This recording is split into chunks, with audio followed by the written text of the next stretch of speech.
Ndabaramukije ndabifuriza amahoro y'Imana. Ni Pasteur Nitunga Cyril muri ca kiganiro Bibiliya ivuga iki. Ikiganiro nkuko tumaze iminsi turiko turayivuga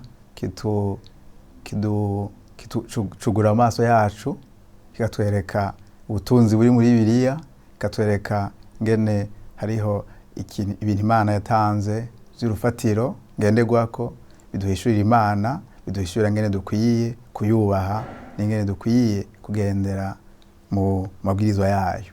Hanyuma mu kiganiro giheruka twavuganye ku gitabo c'Abami, aho twabonye ngene ubwami Imana yari yahaye Abisirayeli ku mwami Sawuli, ku mwami Dawidi, ku mwami Salomo, bwavuye bwicamo kubiri. Hanyuma ntivyagarukiyeho gusa, bwahavuye butwarwa nk'inyagano. Ubwa mbere Abashuri barabatwara, ubwami bwo mu buraruko, mu nyuma ab'i Babuloni nabo batwara ubwami bwo mu manuko, ubwami bw'Abayuda. Rero ko niko twasoza ikiganiro ca mbere. Ikiganiro gikurikira aho tugomba kuvuga ku gitabo c'Ingoma. Umuntu ikibazo yokwiyumvira atanguye gusoma igitabo c'Ingoma yovuga ati mbega igitabo c'Ingoma canditswe nande? Mbega ninde yanditse aya makuru y'igitabo c'Ingoma? Mu by'ukuri utanguye gusoma igitabo c'Ingoma uramera nk'utakaye gatoya, kubera ukuntu avyandika asa n'uwutoratora amakuru. Ubwa mbere akavuga ku ruvyaro, akava kuri Adamu, mu nyuma akavuga uruvyaro rwa Aburahamu, Abisirayeli n'ibindi. Hanyuma akaza aravuga amakuru amwe yo mu bitabo vya Samweli no mu bitabo vy'Abami n'ibindi. Mugabo ahantu ugenda kugira umuco canke iciyumviro c'uwacanditse ni kigabane ca nyuma c'igitabo ca kabiri c'Ingoma, kigabane ca 36, aho avuga amakuru y'ingene umwami Kuro yatanze itangazo ko Abisirayeli, ko Abayuda bava mu kinyago bagasubira iwabo mu gihugu c'Ubuyuda kubaka Yerusalemu, kubaka ingoro yabo. Hanyuma ayo makuru kandi ugacongera ukayasoma mu gitabo ca Ezira, igice ca mbere kuva ku murongo wa 2 gushika ku murongo wa 4. Naho rero ubona ko wanditse, nabona ko Ezira ari we yanditse igitabo c'Ingoma. Hanyuma ukuntu rero yandika igitabo c'Ingoma amera nk'ugira commentaire ku bitabo bibiri, ibitabo vya Samweli n'ibitabo vy'Abami. Cane cane agashimikira kuri iyi ngoma ya Dawidi, iyi ngoma ya Salomo. Hanyuma akavuga no kubijanye n'ubuzima bw'urusengero, kubera igihe cose Abisirayeli birengagiza ubuzima bwo mu rusengero, no kuvuga kuza gusenga, kumviriza ivyagezwe, gutanga ibimazi, baca bahura n'ivyago. Mugabo igihe cose bahaye urusengero agaciro, bakaza gusenga, bakaza gutanga ibimazi, bakubaha Imana, ubuzima bwabo bwaba amahoro. Rero ni uyu mwitwariko afise Ezira. Mugabo igicapo nyamukuru nka Ezira nk'umuntu ariko arandika inyuma y'ikinyago, ariko aratanga igicapo nyamukuru c'intumbero y'Imana, ingene ivyabaye ku Bisirayeli, ivyabaye ku Bayuda, Imana yuko irabahana. Mugabo ingene Imana yagumye ari umwizigirwa, ingene ivy'Imana yasezeraniye ba Aburahamu bitaheze nubwo bahuye n'ivyago bitandukanye. Rero ico ni igicapo nyamukuru umuntu yogira. Mugabo kandi uwanditse igitabo ni Ezira. Hanyuma Ezira yavyandika ahungutse, avyandika yandikira Abayuda bahungutse kugira ngo babone urukurikirane rw'ivyabaye, hanyuma bubaha Imana. Muri iki gitabo, muri ibitabo vy'Ingoma ya mbere n'Ingoma ya kabiri, navuze igicapo nyamukuru ko ari ico. Hanyuma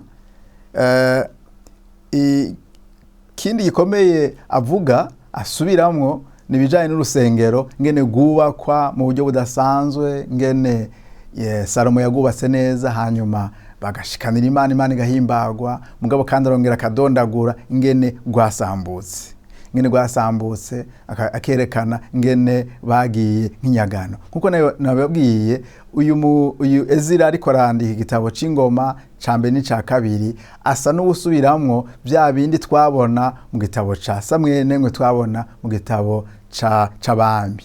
mugabo umutima wiwe ni kugira ngo abantu babone ibyabaye, bigire ku byabaye, hanyuma bubaha Imana.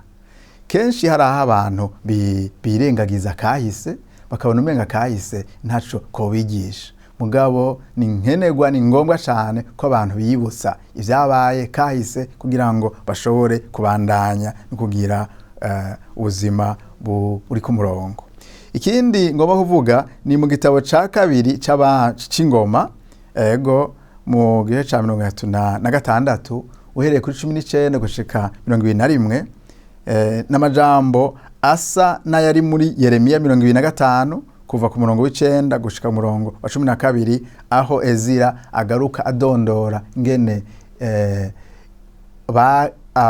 Babuloni yatwaye abayuda kunyagano.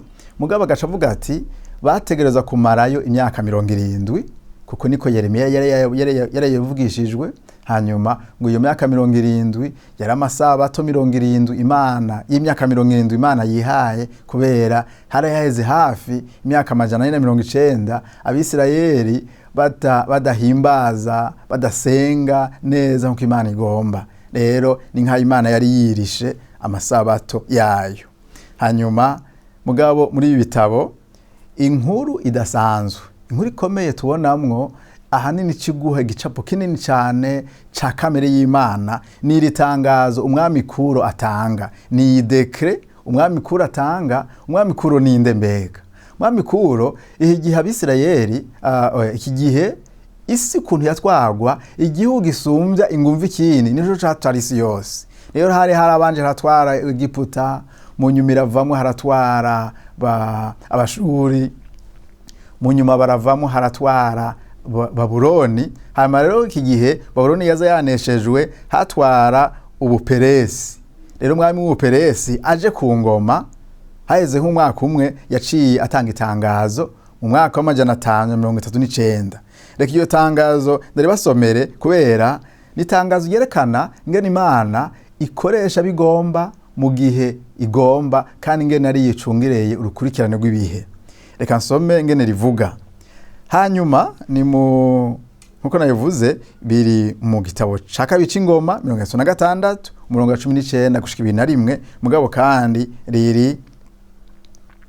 riri no mu gitabo ca Ezira rimwe kuva ku murongo wa mbere gushika ku murongo wa 4. Ingoma ya kabiri 36 kuva kuri 22 gushika 23, hamwe na Ezira rimwe kuva ku murongo wa mbere gushika ku wa 4. Havuga ngo hanyuma mu mwaka wa mbere Kuro umwami w'Ubuperesi agiye ku ngoma, Uhoraho akangura umutima wiwe kugira ngo ijambo yavugiye mu kanwa ka Yeremiya rishike. Nuko Kuro uwo mwami ashinga ko babitangaza mu gihugu ciwe cose, aranavyandika ngo Kuro umwami w'Ubuperesi aravuze ati, Uhoraho Imana nyenijuru yangabiye ibihugu vyose vyo mw'isi, kandi yangeze ngo ndamwubakire ingoro Yerusalemu mu Buyuda. None umuntu wese muri mwebwe wo mu bantu biwe bose, Uhoraho Imana yiwe nibane nawe aduge ajeyo. Imana ishime cyane. Aya majambo Kuro yavuze n'amajambo akomeye cyane, kubera hari haheze imyaka 70 Abayuda bari mu maboko i Babuloni, bari mu buja. Hanyuma kigihe kandi Abisirayeli bo baza basanzaye gose. Mugabo Abayuda inkewa hari habari bagisenga. Aha twibuke ba Daniyeli, ba Shadraka, Meshaki, Abednego. Tuye ko Daniyeli mu gigabane cyo c'icenda yari yaheje kwandika avuga ati asenga ati Mana ya myaka 70 Yeremiya yavuga yarangiye, Mana dutahukane. Mugabo ingene haca haza umwami w'Ubuperesi agafata isi yose akayinesha, akaganza, agaca avuga ati Imana yarampaye uganza ibihugu byose byo mw'isi. Rero Imana yakanguye umutima wanje ko nogenda no kubakisha ingoro ya Yerusalemu. Agaca atanga rero iyi dekre akayitangaza, akavuga ati Abayuda, abantu basenga Uhoraho, nimugende mwubake ingoro yanyu. Ni tangazo rikomeye ritanzwe n'umwami. Hanyuma mugabo kandi rije gushitsa ubuhanuzi Yeremiya yari yaravuze. Anagomba dutahure ingene Imana igomvye gukora ikoresha uwigomvye, cyane cyane mwe n'aba bantu Imana ibishize mu burongozi, mwe n'aba bantu Imana ibihaye kurongora ibihugu, mwe n'aba bantu Imana ibihaye ubutegetsi bwo hejuru. Iyo batangaje amatangazo kenshi abari amatangazo, yari amatangazo meza, kenshi abari amatangazo Imana iba yarateguriye abantu bayo. Rero iri tangazo umwami Kuro umunyamahanga atangaje, nitangaje rize kuvuga riti Abisirayeli, Abayuda, igihe cyo kuba mu bunyago kirarangiye, nimugaruke mu gihugu canyu c'amavuko, mu gihugu Imana yabasezeraniye, muyubakire igihugu canyu, mwubake n'ingoro yanyu. Hanyuma Abayuda baraza kubaka. Ibi bitabo rero igitabo c'ingoma uku kuntu gisozereye gice kitwereka igicapo kininiya caho kahise canke aho amakuru y'Abisirayeli ageze.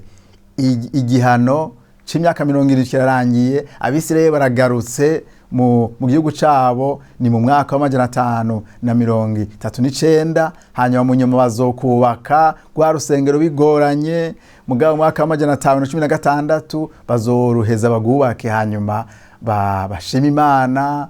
Hanyuma ni muri iki gihe abavugishwa n'Imana ba Zakariya, ba Hagayi batera intege abariko barubaka ko bakwiye kubaka urwo rusengero, ko bakwiye kubaka impome za Yerusalemu. Aya makuru rero tuyasozera n'umunezero, tuyasozerana ishimwe, kubera Abisirayeli canke Abayuda ntibahoneye mu kinyago, ivyabo ntibirangiye burundu, mugabo asozereye neza aho tubona bagarutse mu gihugu cabo. Mugabo kandi mwibuke ko igitabo uriko uragitangura utangurana ibigabane bitangura bavuga amamuko, bavuga bagerageza kuvuga ati uyu muryango kuva kuri Adamu bakaja mu Bayuda, bagerageza kuraba ngene uruvyaro rugenda rukurikirana. Byukuri ibintu byo kudondagura ngo naka yazaye naka yavyaye naka, ukwibaza uti none ibi byose bariko rabironderera iki? Kubera mu isezerano rya Girishasha ntidusubira kubona urutonde rw'abantu ngene bariko baravyara, uretse ko Matayo wenyene ari bavuga ati basokuruza ba Yesu, ba Mesiya. Nukuvuga Abisirayeli hariho umwitwariko bari bafise, baragomba kumenya mbega Mesiya azova hehe, mbega Mesiya azovuka ryari, azovukira hehe. Nico gituma bagerageza gukurikirana izi mvyaro, cyane cyane bageze kuri Dawidi barahateba, kubera bari barabonye ko Imana yasezeranye ko Mesiya azova mu murongo wa Dawidi, mu murongo wa Yuda. Barahateba cyane. Nico gituma Ezira ariko arandika igitabo nawe nyene agaruka kuri uruvyaro akadondagura, kugira ngo yerekane ko nubwo Abisirayeli bahuye n'amaguma atandukanye, nubwo Abisirayeli bahuye n'intambara, nubwo basuye, nubwo basanzajwe, umugambi w'Imana utaherengeteye. Umugambi w'Imana, Imana ikiwufishe mu minwe, hakira amasigarira yubaha Imana, hakira amasigarira ayikunda. Rero ibitabo by'ingoma nuko bisozera. Ibiganiro bizokurikira tuzobona ngene hariho abatahungutse, Imana ikaba zigamirana yo nayo nyene, mugabo abahungutse Imana ngene ibana nabo ikabagirira neza. Rero igitabo nkuko niko nabivuga tugisozera tubona amakuru y'igitangaza, tugisozera tubona ngene Imana ari Imana icungereye urukurikirane rw'ibihe. Nigitangaza ingene hazi igihano c'Imana giteye ubwoba, ukamenga abantu barahundagaye, ukamenga nta masigarira asigaye, mugaye Imana buke igasubira ikanagura abantu bubaha Imana, hanyuma umugambi w'Imana ukabandanya. Ibi bitwereka iki? Ubutumwa bwiza burimwo nubuhi? Ubutumwa bwiza burimo bwa mbere nuko Imana ari Imana y'imbabazi. Ni Imana y'imbabazi, ingene nubwo Abisirayeli bari bacumuye, nubwo Abayuda bari bacumuye, ingene Imana itabahevye burundu, ingene bataherengeteye, muga ingene Imana yagumanye umutima ukorokora amasigarira, ukuzigama amasigarira. Mugabo kandi tubona ko umugambi w'Imana atagishobora kuwuhagarika. Umugambi w'Imana ko Mesiya azoza mu isi nta cari gushobora kuwuhagarika, kubera wari umugambi uremereye, umugambi ukomeye cyane, umugambi gucungura amahanga.